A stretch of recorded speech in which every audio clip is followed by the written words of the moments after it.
Assalamualaikum warahmatullahi wabarakatuh. Saya Vika Priyanti. Di sini saya akan lanjut membahas mengenai normalisasi database dan ERD part 3. Normal tahap 3 atau 3NF. Bentuk normal 3NF terpenuhi jika dalam sebuah tabel telah memenuhi bentuk 2NF. Selanjutnya, jika tidak ada atribut non-primer key yang memiliki ketergantungan terhadap atribut non-primer key yang lainnya. Dan kita langsung kepada contohnya, contoh 3NF. Di sini ada tabel mahasiswa.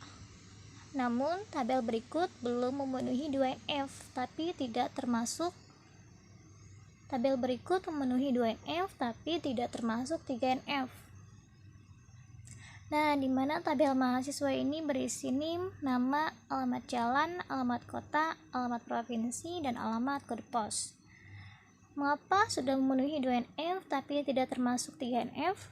Karena masih terdapat atribut non-primary key, yaitu alamat kota dan alamat provinsi yang masih bergantung terhadap atribut non-primary key yang lain, yaitu alamat kode pos. Perlu diketahui bahwa kode pos sudah melambangkan kota dan provinsi.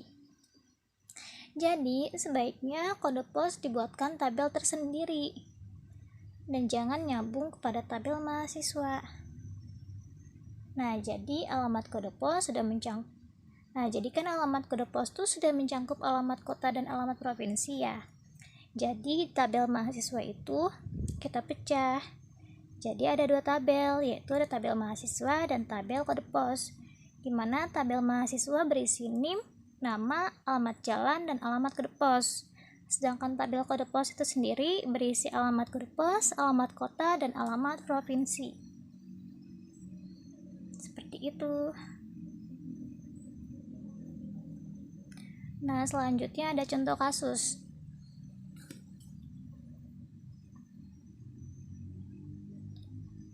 Nah, di sini ada tabel di mana data-datanya sudah saya isi.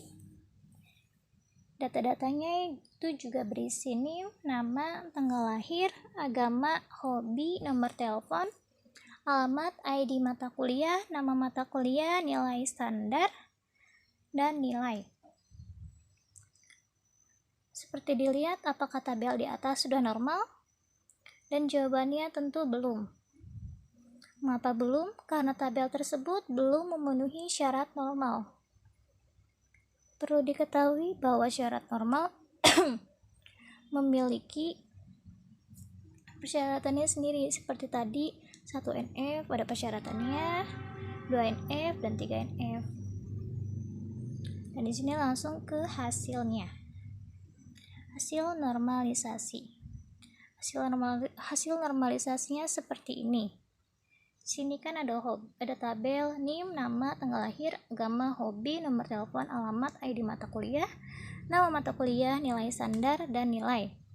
Di sini ada tabel hobi. Kita pecah. Jadi tabel hobi yaitu yang berisi ID hobi dan nama hobi. Di mana ID hobi ada H001 itu renang. 001 dari mana? Dari NIM, yaitu S001 Bagas, hobinya renang melukis. Di sini ada renang. Dan 002 melukis. Dan di sini ada tabel mata kuliah, di mana tabel mata kuliah ini diambil dari data ID mata kuliah, nama mata kuliah, dan nilai standar. ID mata kuliah diambil dari S01 basis data, nilai standarnya 75. S02 kapita, nilai standarnya juga 75. Dan untuk nilai, di sini kita juga bikin tabel lagi, yaitu tabel nilai. Di sini ID mata kuliah dan nilai.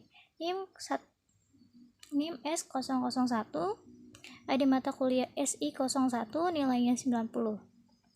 Dan untuk S002, ID mata kuliah SI02, nilai 87. Dan di sini ada lagi tabel mahasiswa. Tabel mahasiswa berisi NIM, nama, tanggal lahir, nama telepon, dan alamat. Dan untuk NIM di sini disesuaikan, yaitu NIM-nya S001, namanya Bagas, tanggal lahirnya 1 Maret 1995, nomor teleponnya dan alamatnya Jalan Kerajan. Begitu pula yang SI02 yang bernim S02 Adi. Kesimpulannya, tabel universal di atas dapat dibagi menjadi 4 tabel, yaitu tabel hobi, tabel mata kuliah, tabel nilai, dan tabel mahasiswa, di mana antar tabel saking berelasi. Baik, sudah cukup pembahasan mengenai normalisasi database. Selanjutnya saya akan menjelaskan materi mengenai ERD. Entity Relationship atau ERD adalah suatu diagram yang digunakan untuk merancang suatu basis data, memperlihatkan hubungan atau relasi antar entitas atau objek yang terlihat beserta atributnya. Komponen yang terdapat di dalam susunan ERD yaitu ada entitas, atribut, dan relasi. Tahapan umum pembuatan ERD. Di sini ada 4 tahapan, yaitu yang pertama, menentukan entitas yang akan terlibat atau menentukan tabel. Yang kedua, menentukan atribut key dari masing-masing himpunan entitas. Yang ketiga, menetapkan seluruh himpunan relasi di antara himpunan entitas yang ada beserta foreign key-nya dan kardinalitas relasi. Dan yang terakhir, membuat model ERD. Jadi, kesimpulannya, Entity Relationship Diagram atau ERD adalah suatu model data berbentuk notasi grafis di dalam pemodelan data. Pemodelan data konseptual yang mampu mencerminkan hubungan antara sistem penyimpanan yang ada. Model data ini digunakan untuk menjelaskan berbagai data yang saling berkaitan. Nah, kan banyak sekali manfaat dari ERD ini. Jadi banyak perusahaan yang menerapkan salah satu sistem pembuatannya yaitu menerapkan ERD. Terima kasih atas perhatiannya. Mohon maaf bila banyak kekurangan dalam menyampaikan materi. Wassalamualaikum warahmatullahi wabarakatuh.